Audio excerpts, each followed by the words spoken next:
നമുക്ക് സിമ്പിളായിട്ടുള്ളൊരു കിഴങ്ങറി ഉണ്ടാക്കാം. അതിന് വേണ്ടിയിട്ട് 3 ടീസ്പൂൺ വെളിച്ചെണ്ണ വെച്ച് കൊടുക്കാം ചട്ടിയിൽ. അതിന് ശേഷം ഒരു 1/2 ടീസ്പൂൺ കടുക് ചേർത്ത് കൊടുക്കാം. എനിക്ക് ഒരു സവാള കട്ട് ചെയ്തിട്ട് ചെറിയ പീസാക്കിയിട്ട് അതും കൂടെ ചേർത്ത് കൊടുക്കാം. ക്യാരറ്റ് പൊടിയിട്ട് അരിഞ്ഞിട്ട് ഒരു പീസ് അതും കൂടെ ചേർത്ത് കൊടുക്കാം. ഒരു 4 പച്ചമുളക് ചേർത്ത് കൊടുക്കാം ചെറിയ പീസാക്കിയിട്ട്. ഇഞ്ചി ഒരു ചെറിയ പീസ് ഇഞ്ചി നീളത്തിലരിഞ്ഞ് അതും കൂടെ ചേർത്ത് കൊടുക്കാം. ജസ്റ്റ് അതൊന്ന് വാട്ടിയിടുക. അതിനുശേഷം ഗരം മസാല 1 ടീസ്പൂൺ ഗരം മസാല ചേർത്ത് കൊടുക്കാം. മഞ്ഞൾപ്പൊടി ഒരു 1/4 ടീസ്പൂൺ മഞ്ഞൾപ്പൊടി. ഇതെല്ലാം കൂടെ നന്നായി ഒന്ന് ചൂടാക്കിയതിന് ശേഷം നമുക്ക് വേവിച്ചോ ഉടച്ച് വെച്ച കിഴങ്ങാണത്. ഇതിപ്പോൾ ഒരു 1/2 കിലോ കിഴങ്ങുണ്ടാവും. ഇത് നമ്മൾ വേവിച്ച് ഉടച്ചെടുത്താണ്. അതും കൂടെ ചേർത്ത് കൊടുക്കാം. അതിന് ശേഷം നമുക്ക് മിൽമ പാൽ വെച്ചെടുക്കാം. മിൽമ പാൽ നമ്മളിപ്പോൾ ഒരു 1/2 പാക്കറ്റ് പാൽ വെച്ചിട്ടുണ്ട്.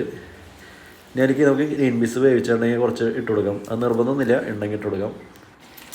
അതുപോലെ തന്നെ നമുക്ക് കുറച്ച് വേപ്പിലും കൂടെ ചേർത്താൽ നമ്മുടെ കറി ഇവിടെ സെറ്റായിട്ടുണ്ട്. അപ്പോൾ ഇത് സിമ്പിളായിട്ടുള്ളൊരു കിഴങ്ങറി ഉണ്ട്. ഇത് പൂരിക്ക് ചപ്പാത്തിക്കും അങ്ങനെയുള്ള ഐറ്റംസുകൾക്കൊക്കെ നല്ലതാണ്. നമുക്ക് ആവശ്യത്തിന് ഉപ്പും കൂടെ ചേർത്ത് കൊടുക്കാം. നമ്മൾ ഓൾറെഡി ഉപ്പ് ഇട്ട് വേവിച്ച കിഴങ്ങായതുകൊണ്ടാണ് നമ്മൾ ഉപ്പ് ആദ്യം ഇടാത്തത്. അപ്പോൾ അതുകൊണ്ട് നമ്മളിത് നോക്കിയിട്ട് നമ്മൾ ലാസ്റ്റ് ഉപ്പ് ചേർത്താൽ മതി.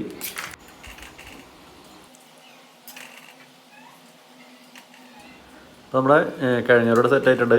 അപ്പോൾ നിങ്ങൾക്ക് വീഡിയോ ഇഷ്ടപ്പെട്ടെങ്കിൽ ചാനൽ സബ്സ്ക്രൈബ് ചെയ്യാൻ മറക്കരുത്. അപ്പോൾ ഒരു പുതിയ ഐറ്റംസ് ആയിട്ട് നമുക്ക് വീണ്ടും കാണാം.